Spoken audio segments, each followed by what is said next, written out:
Hello everyone and welcome back guys to a brand new video, and today we are here with one of the Codemasters weekly, bi-weekly events. Now we are on the Xbox One for this video, and today we're actually back in the classic cars. I mainly sort of do the classic car versions as I'm probably a bit better at them, and also the fact, I do sort of enjoy these races. But yeah, there is still 6 days left to go on to this event, and basically what you have to do is win the race. After an unscheduled pit stop for his teammate at the British Grand Prix leaves Igor Carrera, whatever that name is, honestly, I've probably butchered that so poorly, with a chance of victory. However, he'll need to nurse his heavily worn tyres to the end, holding off the faster cars around him in the process. Can it be done? And in the short answer, yes, fairly easily on the whole. Now, I'm going to obviously give you guys my setup as I normally would, but really for this challenge it's not really too much of a fight with the AI. If you're semi-decent at this game, I honestly in this run didn't really have any issues with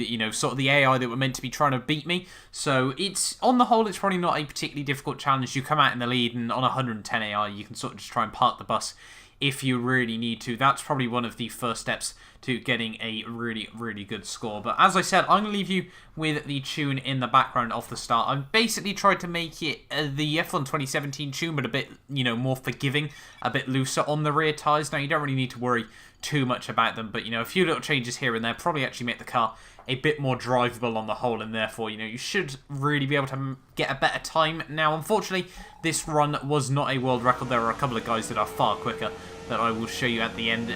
I'm third on the leaderboard, so I can be quite happy with that, but yeah, I've got to try and find a better tune or something, or just practice this run a bit more. I may try, have another go, see if I can get the world record, but the top two are like 4 seconds clear at the moment. But here we are then in the FW14B around Silverstone Short. You got, 10 laps effectively of this race left to try and hold on to the lead, and as I said previously, not really too much of a worry coming from the cars behind. They do sort of get fairly close, but if you use your rich revs quite nicely and obviously just try and defend a bit, if they get too close, then they shouldn't really be too much of an issue for you. Now, I found for me personally, you can get about 4 or 5 rich laps at the car. It uses about 0.2 laps extra of fuel every lap when you run in rich, and with this setup, for me, I found myself able to save up a fair bit of fuel when needed as well. So after the first lap, I flicked over to rich revs and going to try and run it for like the next sort of 3-4 laps until I'm basically back at 0.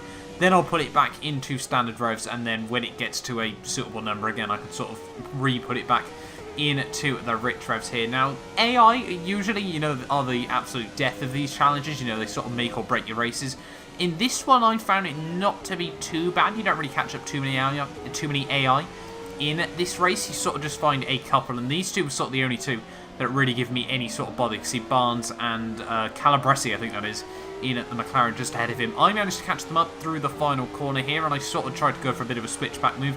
Luckily for me, they do both move to the inside and sort of slow down, but you've got to be so committed in front of that Mclaren. You can't really afford to lose time, on the outside there, so you sort of just have to turn in on him and hope that he has finally backed out of the move there. Fortunately for me, on that run, that is what he did, which did save me ever so slightly a tiny bit of time there. As you can see, actually running wide through that corner. If you do run wide through there, it will give you a warning. Seriously, just let off the throttle.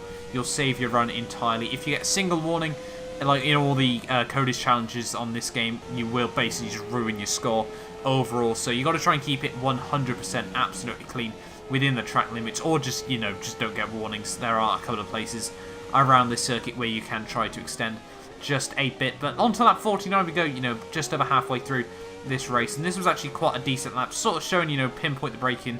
You don't actually lose any score from what I've gathered from using the racing lines, so you may as well enable it if you're really too worried, about consistency during this challenge. But overall, in all honesty, I found this car quite fun to take around this circuit. It's not a particularly sort of low speed track, but there's also not too many sort of long straights.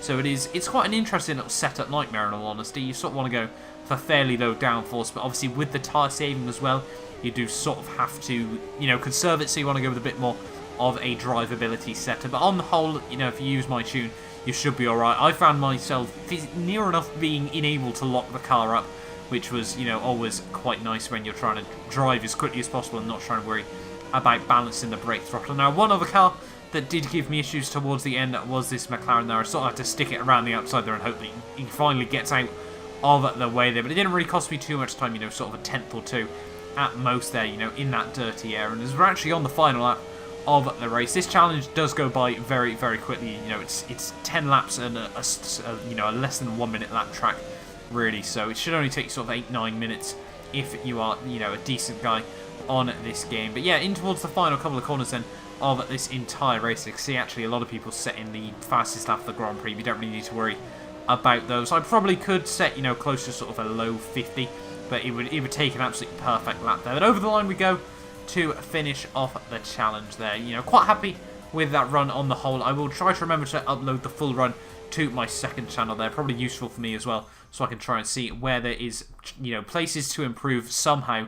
If I want to get the world record, I've got to try and find another 4 seconds. So it could be quite tough to do that. Unless those runs, you know, there is, say, a bug with this track or something, you know, that is enabling those guys to find so much extra time. Personally, I haven't found anything yet. You know, that run was not, like, glitched or anything, or there was no sort of cheats that I was able to use for that one. And I did score 259,575 points there. Overall, quite a decent score. You know, if you're getting over 250,000, you're usually looking pretty strong in these normal challenges. But yeah, as I said though, you know, fairly good challenge. You know, very, very interesting. Something a bit different. You know, usually your whole event lies in the, you know, in the hopes that the AI don't get in the way. And as you can see, having a look overall on the leaderboards there, I am comfortably in 3rd place there, about a second clear of the guys behind me there, but 4 seconds adrift from the top guys. So certainly a long way to go if I do want to try and get the world record in this challenge. But hopefully, you know, you guys have enjoyed this video. I really actually enjoyed this challenge, as I said. Probably need to, you know, practice these a little bit more often in the future. If you guys want to see more of these videos, you know, talking about these challenges, if you guys are interested in doing them as well, I'll try to make sure I do these more often if the support is there, because they are quite good fun. Setups, you don't really need to worry about too extreme that they can really make or break. But yeah, on the whole, it's just something a bit different to do on the Codemasters F1 2017 game. But thank you all so much for watching, and I will see you guys next time for a brand new video.